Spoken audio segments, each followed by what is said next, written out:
Millones de personas creen en este dogma todos los días. Lo escuchan en las iglesias, lo repiten en oraciones. Pero aquí está la verdad incómoda. Ese dogma no aparece en ninguna parte de la Biblia. No en Génesis, no en los Evangelios, no en las cartas de los apóstoles. Y hoy no te voy a dar opiniones, voy a mostrarte los textos exactos, porque cuando entiendes quién realmente creó este dogma, te das cuenta de que no todo lo que te enseñaron venía de Dios. ¿Sabías que una de las creencias más difundidas en el cristianismo nunca fue mencionada por Jesús, ni aparece en ningún versículo bíblico? Millones de personas la defienden como verdad absoluta, pero cuando buscas en las Escrituras, simplemente no está allí. Hoy vamos a revelar este dogma oculto. Quédate hasta el final, porque pocos están preparados para aceptar esto. Estamos hablando de la Trinidad. Sí, ese concepto que te han enseñado como fundamental, como la columna central de la fe cristiana. Padre, Hijo y Espíritu Santo como tres personas en un solo Dios. Suena familiar, ¿verdad? Lo has escuchado 1000 veces. Pero ahora viene la pregunta que pocos se atreven a hacer. ¿Dónde dice eso la Biblia? Busca en todo el Antiguo Testamento, busca en los 4 Evangelios, revisa las cartas de Pablo, de Pedro, de Juan. No vas a encontrar la palabra Trinidad. Tampoco vas a encontrar una sola enseñanza donde Jesús explique que Dios es 3 personas en una. Ni una sola vez. Lo que sí vas a encontrar son declaraciones absolutamente claras. En Deuteronomio 6, versículo 4, dice: Escucha, Israel, el Señor nuestro Dios, el Señor uno es, uno, no 3 en uno, simplemente uno. Este es el fundamento del monoteísmo judío, la base de la fe que Jesús mismo practicó. Y cuando un escriba le preguntó a Jesús cuál era el primer mandamiento, ¿qué respondió? En Marcos 12, versículos 29 al 30, Jesús dice: El primer mandamiento es: escucha, Israel, el Señor nuestro Dios, el Señor uno es. Y amarás al Señor tu Dios con todo tu corazón. Jesús confirma el monoteísmo absoluto. No agrega nada sobre una Trinidad, pero hay más. En Juan 17, versículo 3, Jesús ora al Padre y dice algo revolucionario: y esta es la vida eterna, que te conozcan a ti, el único Dios verdadero, y a Jesucristo, a quien has enviado. ¿Escuchaste eso? El único Dios verdadero. Jesús no se incluye en esa definición. Él habla del Padre como el único Dios verdadero. Entonces, ¿de dónde salió la Trinidad? ¿Quién la inventó? Porque si no está en la Biblia, alguien tuvo que haberla creado, y ese alguien no fue un apóstol, no fue un profeta, fue un concilio de hombres, siglos después de que Jesús caminara por la tierra. En el año 325 después de Cristo, el emperador romano Constantino convocó el concilio de Nicea. Fue una reunión política tanto como religiosa. El imperio estaba dividido por debates teológicos y Constantino necesitaba unidad. Así que los obispos se reunieron, discutieron, votaron, y de esa votación humana nació el primer borrador de lo que hoy conocemos como la doctrina de la Trinidad. Pero incluso después de Nicea, la doctrina no estaba completa. Tuvieron que pasar más concilios. En el año 381, en Constantinopla, se agregó oficialmente al Espíritu Santo como parte de la Trinidad. Piénsalo bien. Una creencia que hoy se presenta como esencial para la salvación fue construida por votación en una sala llena de hombres con intereses políticos. Y aquí está lo más revelador. Ninguno de los apóstoles enseñó esto. Pedro no lo predicó. Pablo no lo defendió. Juan, que escribió tanto sobre el amor de Dios y la naturaleza de Cristo, nunca mencionó una Trinidad. Si fuera tan importante, ¿no crees que lo habrían dejado claro? En cambio, lo que encontramos en las Escrituras es una distinción constante entre el Padre y el Hijo. En 1 Corintios 8, versículo 6, Pablo escribe: para nosotros, sin embargo, solo hay un Dios, el Padre, del cual proceden todas las cosas, y un Señor, Jesucristo, por medio del cual son todas las cosas. Un Dios, el Padre, un Señor, Jesucristo, no una Trinidad. Jesús mismo reconoce su subordinación al Padre. En Juan 14, versículo 28 dice: el Padre es mayor que yo. ¿Cómo puede ser mayor si son iguales en una Trinidad? Y en Mateo 24, versículo 36, cuando habla del fin de los tiempos, Jesús afirma: pero del día y la hora nadie sabe, ni aun los ángeles de los cielos, sino solo mi Padre. Si Jesús fuera Dios, en la misma esencia que el Padre, ¿cómo es que no sabe algo que el Padre sabe? Estas no son preguntas menores, son grietas enormes en la doctrina de la Trinidad, y cuando empiezas a verlas, no puedes dejar de cuestionarte qué más te han enseñado sin fundamento bíblico real. La realidad es que la Trinidad no vino de la revelación divina, vino de la filosofía griega. Los primeros padres de la Iglesia, influenciados por el pensamiento platónico y neoplatónico, intentaron explicar la naturaleza de Dios usando conceptos que no venían de las escrituras hebreas, sino de Atenas. Mezclaron la verdad bíblica con razonamiento humano, y el resultado fue una doctrina que, aunque suene espiritual, no tiene raíces en la palabra de Dios. Y lo más peligroso de todo es que esta doctrina se volvió obligatoria. Si no la aceptabas, eras considerado hereje. Miles de cristianos fueron perseguidos, exiliados, incluso ejecutados por negarse a aceptar un dogma creado por hombres. La historia está llena de creyentes fieles que fueron silenciados porque se atrevieron a leer la Biblia con sus propios ojos y vieron que la Trinidad no estaba allí. Hoy, en pleno siglo XXI, ese mismo dogma sigue siendo defendido con fervor, pero cada vez más personas están despertando, están abriendo sus Biblias, están haciendo las preguntas que durante siglos fueron prohibidas y están descubriendo que la verdad es más simple, más clara y más bíblica de lo que les dijeron. Si este video te está abriendo los ojos, si sientes que algo dentro de ti resuena con esta verdad, te invito a que te suscribas a este canal. Aquí no repetimos tradiciones ciegas. Aquí investigamos, cuestionamos y buscamos la verdad en las Escrituras. Dale like si quieres más contenido como este y activa la campanita para no perderte ninguna revelación, porque lo que vamos a descubrir a continuación es aún más impactante. Ahora que entendemos que la Trinidad no está en la Biblia, necesitamos ir más profundo, porque la pregunta obvia es, si los apóstoles no enseñaron esto, ¿qué enseñaron realmente sobre Dios y sobre Jesús? Y más importante aún, ¿por qué la Iglesia institucional decidió cambiar ese mensaje original? Vamos a los textos. Porque la Biblia habla claramente sobre quién es Dios y quién es Jesús, pero de una manera que contradice completamente la doctrina trinitaria. Y cuando lees estos versículos sin el filtro de la tradición, la verdad se vuelve imposible de ignorar. Comencemos con el testimonio más directo, las palabras de Jesús mismo. En Juan 5, versículo 30, Jesús declara: «No puedo yo hacer nada por mí mismo. Según oigo, así juzgo, y mi juicio es justo, porque no busco mi voluntad, sino la voluntad del que me envió».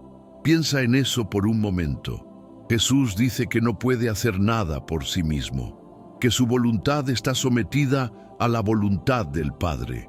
Si Jesús fuera Dios en el mismo nivel que el Padre, ¿cómo podría decir esto? En la doctrina de la Trinidad se supone que el Hijo y el Padre son coiguales, coexistentes, de la misma esencia. Pero Jesús mismo niega esa igualdad una y otra vez. No lo dice una sola vez, lo repite constantemente a lo largo de los evangelios. En Juan 8, versículo 42, Jesús dice: Si Dios fuera vuestro Padre, me amaríais, porque yo de Dios he salido y he venido, pues no he venido de mí mismo, sino que Él me envió. Jesús afirma que salió de Dios, que fue enviado por Dios. Esto implica origen, subordinación, misión, no igualdad absoluta. Y hay más. En Juan 14, versículo 24, Jesús enseña: la palabra que habéis oído no es mía, sino del Padre que me envió.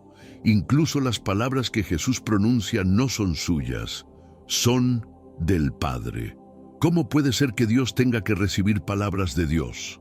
Esta es otra contradicción que la Trinidad no puede resolver sin recurrir a explicaciones complicadas que no vienen de la Biblia. Ahora observa lo que sucede en el momento más crítico de la vida de Jesús: su muerte en la cruz. En Mateo 27, versículo 46, Jesús clama: Dios mío, ¿por qué me has desamparado? Esta es una declaración devastadora para la doctrina trinitaria. Dios clamando a Dios, Dios sintiéndose abandonado por Dios. Tiene sentido. Pero si entendemos que Jesús es el Hijo de Dios, un ser distinto del Padre, aunque en perfecta unidad de propósito, entonces todo cobra sentido. Jesús, en su humanidad y sufrimiento, clama al Padre. No está hablando consigo mismo, está hablando con su Dios. Y esto nos lleva a otro punto fundamental: la resurrección. En Hechos 2, versículo 24, Pedro predica: a este Jesús lo levantó Dios, habiendo soltado los dolores de la muerte. ¿Quién resucitó a Jesús? Dios, el Padre. Si Jesús fuera Dios en el sentido trinitario, se resucitó a sí mismo. La Biblia no dice eso, dice claramente que Dios lo resucitó. Pablo es igualmente directo. En 1 de Timoteo 2, versículo 5, escribe: porque hay un solo Dios y un solo mediador entre Dios y los hombres, Jesucristo hombre. Un solo Dios y un mediador que es hombre. Jesús es presentado como el intermediario entre Dios y la humanidad, no como Dios mismo. Esto no disminuye la grandeza de Jesús, al contrario, la exalta de la manera correcta. Jesús es el Hijo de Dios, el Mesías prometido, el Salvador del mundo. Pero es precisamente porque es distinto de Dios que puede mediar entre Dios y nosotros. Un mediador tiene que estar entre dos partes. No puede ser ambas partes al mismo tiempo. Ahora hablemos del Espíritu Santo. Porque en la doctrina de la Trinidad, el Espíritu Santo es presentado como la tercera persona de Dios. Pero cuando lees la Biblia, el Espíritu Santo nunca es descrito como una persona separada en igualdad con el Padre. Es descrito como el poder de Dios, la presencia activa de Dios en el mundo. En Hechos 1, versículo 8, Jesús dice: pero recibiréis poder cuando haya venido sobre vosotros el Espíritu Santo. El Espíritu es poder, no una persona.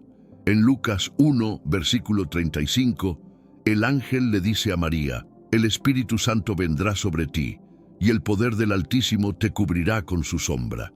Otra vez, el Espíritu es equiparado al poder de Dios. En ningún momento vemos al Espíritu Santo orando.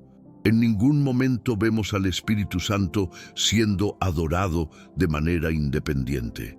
En ningún momento Jesús habla del Espíritu Santo como un ser divino separado con el que tiene una relación. El Espíritu es la manifestación del poder y la presencia de Dios, no una tercera persona. Y aquí viene lo más revelador. Cuando los apóstoles bautizan, no usan la fórmula trinitaria. En Hechos 2, versículo 38, Pedro dice: arrepentíos y bautícese cada uno de vosotros en el nombre de Jesucristo para perdón de los pecados. En el nombre de Jesucristo, no en el nombre del Padre, del Hijo y del Espíritu Santo. En Hechos 8, versículo 16, dice que los samaritanos habían sido bautizados en el nombre del Señor Jesús. En Hechos 10, versículo 48, Pedro manda bautizar en el nombre del Señor Jesús. En Hechos 19, versículo 5, Pablo bautiza en el nombre del Señor Jesús. Una y otra vez, el bautismo apostólico es en el nombre de Jesús solamente. Entonces, ¿de dónde salió la fórmula trinitaria que aparece en Mateo 28, versículo 19? Muchos eruditos bíblicos señalan que ese versículo fue probablemente una adición posterior, porque no concuerda con la práctica universal de los apóstoles. Los primeros cristianos no bautizaban usando esa fórmula. Y si esa hubiera sido la instrucción real de Jesús, ¿por qué ningún apóstol la siguió? La verdad es que el cristianismo primitivo era radicalmente diferente del cristianismo institucionalizado que surgió después de Constantino. Los primeros creyentes eran judíos monoteístas que aceptaron a Jesús como el Mesías, pero nunca dejaron de creer en un solo Dios, el Padre. Para ellos, Jesús era el Hijo de Dios, el ungido, el Salvador, pero no era el Padre mismo. Esta creencia se mantuvo durante los primeros siglos. Hubo muchos líderes cristianos que rechazaron la Trinidad incluso después de que fue declarada oficial. Arrio, un presbítero de Alejandría, enseñó que Jesús fue creado por Dios y que no era coeterne con el Padre. Fue condenado como hereje en Nicea, pero sus enseñanzas se basaban directamente en las Escrituras, y no fue el único. A lo largo de la historia, siempre hubo cristianos que leyeron la Biblia y se dieron cuenta de que la Trinidad no estaba allí. Fueron perseguidos, silenciados, borrados de la historia oficial.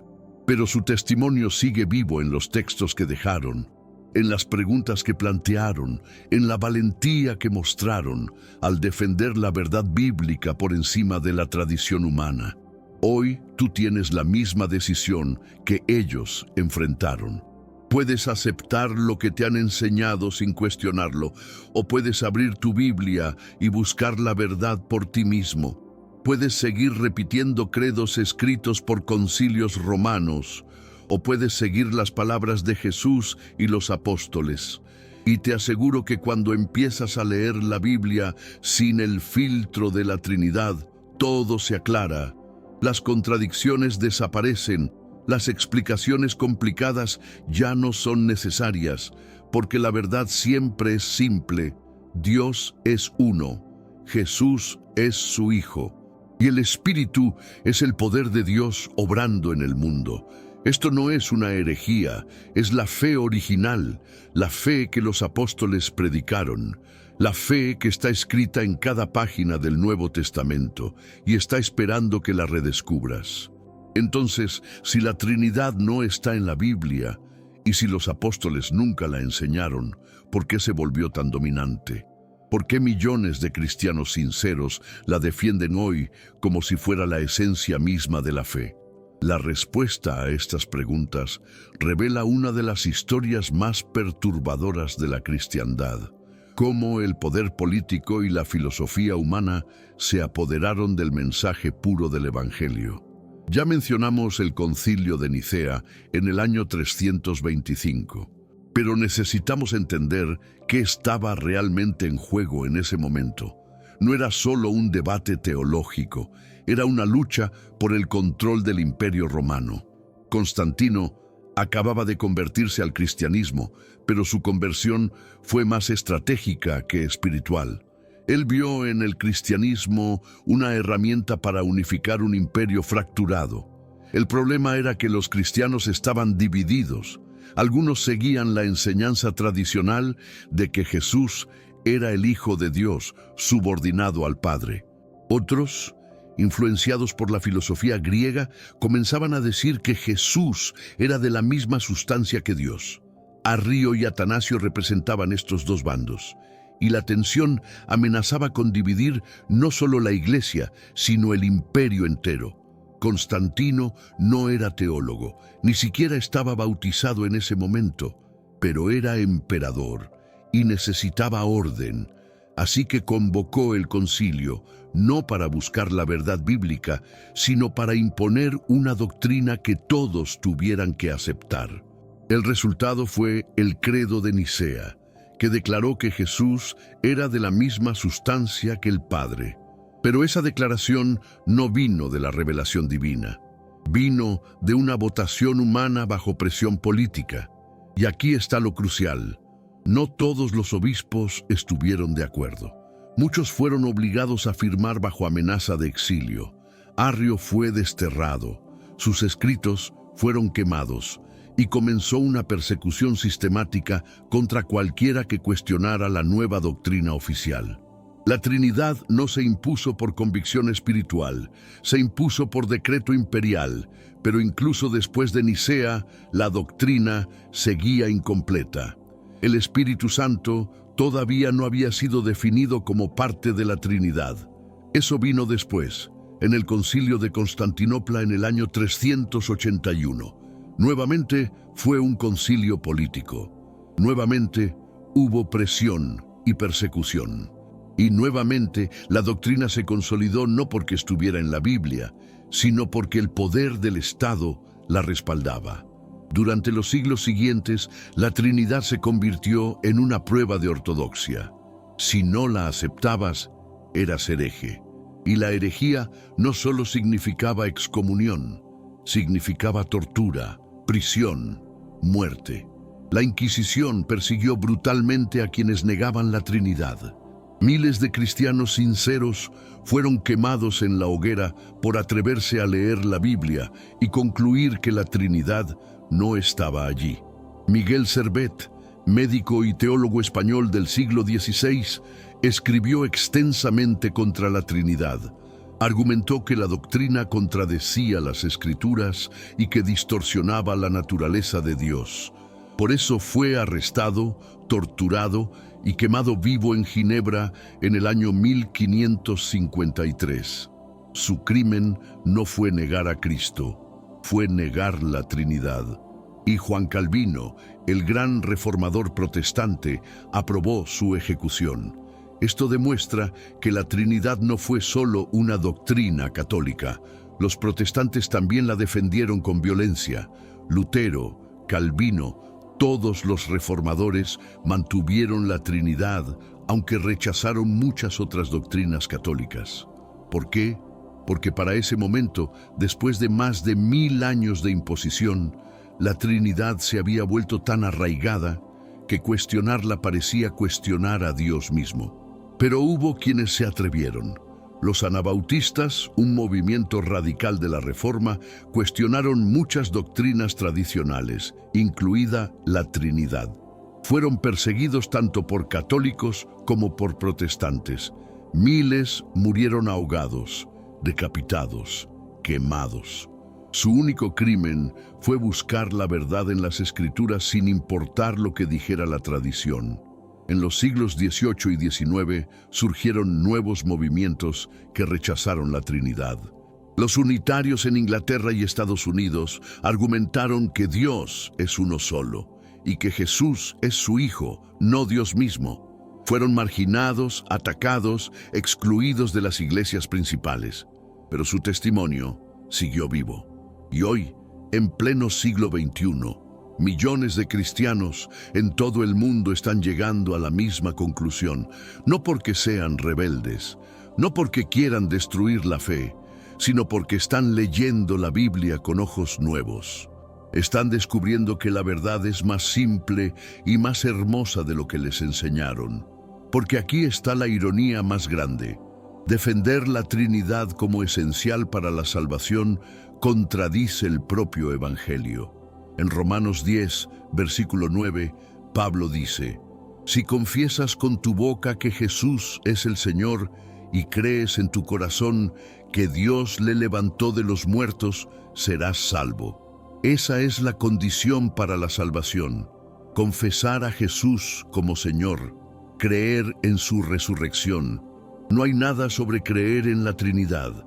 En Hechos 16, versículos 31, cuando el carcelero de Filipos pregunta qué debe hacer para ser salvo, Pablo responde: cree en el Señor Jesucristo y serás salvo. No dice: cree que Jesús es la segunda persona de la Trinidad. Dice: cree en Jesús. Punto. Jesús mismo define la vida eterna en Juan 17, versículo 3. Y esta es la vida eterna, que te conozcan a ti, el único Dios verdadero, y a Jesucristo, a quien has enviado. Conocer al Padre como el único Dios verdadero, conocer a Jesús como el enviado. Esa es la vida eterna. No hay Trinity en esa definición. Entonces, ¿por qué tantas iglesias insisten en que debes creer en la Trinidad para ser salvo? Porque han puesto la tradición por encima de la Escritura. Han hecho de un dogma humano una condición para la salvación que Dios nunca estableció. Y eso es peligroso, porque están agregando a la palabra de Dios. En Apocalipsis 22, versículos 18 y 19, hay una advertencia severa. Yo testifico a todo aquel que oye las palabras de la profecía de este libro. Si alguno añade a estas cosas, Dios traerá sobre él las plagas que están escritas en este libro. Y si alguno quita de las palabras del libro de esta profecía, Dios quitará su parte del libro de la vida. Agregar doctrinas que no están en la Biblia es tan grave como quitarlas. La Trinidad es una adición. No está en el texto original. Fue insertada por hombres siglos después de que la Biblia fue escrita, y sin embargo, millones de personas son enseñadas que si no la creen, no pueden ser salvos. Eso no viene de Dios, viene del miedo y del control religioso, pero la verdad te hace libre. Jesús dijo en Juan 8, versículo 32, «Y conoceréis la verdad, y la verdad os hará libres». Cuando descubres que no tienes que creer en una doctrina filosófica complicada para conocer a Dios, cuando entiendes que la salvación es mucho más simple de lo que te dijeron, experimentas una libertad espiritual profunda. Dios no es un misterio incomprensible que necesita explicaciones filosóficas griegas. Dios es el Padre, Jesús es su Hijo, y el Espíritu es el poder de Dios obrando en tu vida. Eso es claro, eso es bíblico, eso es verdad. Y cuando aceptas esa verdad, tu relación con Dios cambia. Ya no estás tratando de entender un concepto abstracto, estás conociendo a un Padre amoroso que envió a su Hijo para salvarte. Estás siguiendo a un Salvador que no pretendió ser Dios, sino que se humilló a sí mismo y fue obediente hasta la muerte. Eso es mucho más poderoso que cualquier dogma creado por concilios. La pregunta ahora es, ¿qué vas a hacer con esta información? ¿Vas a seguir repitiendo lo que te enseñaron sin cuestionarlo? ¿O vas a tener el valor de abrir tu Biblia y buscar la verdad por ti mismo? Porque una vez que ves esto, no puedes dejar de verlo. La Biblia habla por sí misma. Solo necesitas leerla sin el filtro de la tradición. Y eso es exactamente lo que vamos a hacer en la conclusión. Hemos llegado al final de este recorrido. Y espero que tu perspectiva haya cambiado. Espero que ahora entiendas que cuestionar la Trinidad no es cuestionar a Dios. Es honrar su palabra por encima de las tradiciones humanas. Es tener el valor de buscar la verdad, aunque esa verdad incomode a las instituciones religiosas que han construido imperios sobre doctrinas que no están en la Biblia. La Trinidad no es bíblica. Esa es la conclusión ineludible cuando lees las Escrituras sin prejuicios. Y reconocer esto no te aleja de Dios, te acerca, porque te permite conocerlo como realmente es. Un Padre amoroso que envió a su Hijo para salvarte. Gracias por quedarte hasta el final. Si este video te impactó, si sientes que necesitas compartir esta verdad con otros, te pido que te suscribas a este canal. Aquí seguiremos revelando lo que las iglesias no quieren que sepas. Dale like, comenta qué te pareció esta revelación y activa la campanita para recibir cada nuevo contenido. No te detengas aquí, hay mucho más que descubrir. En la pantalla aparecerán otros videos que profundizan en temas igual de importantes. Continúa este viaje hacia la verdad. Dios te bendiga.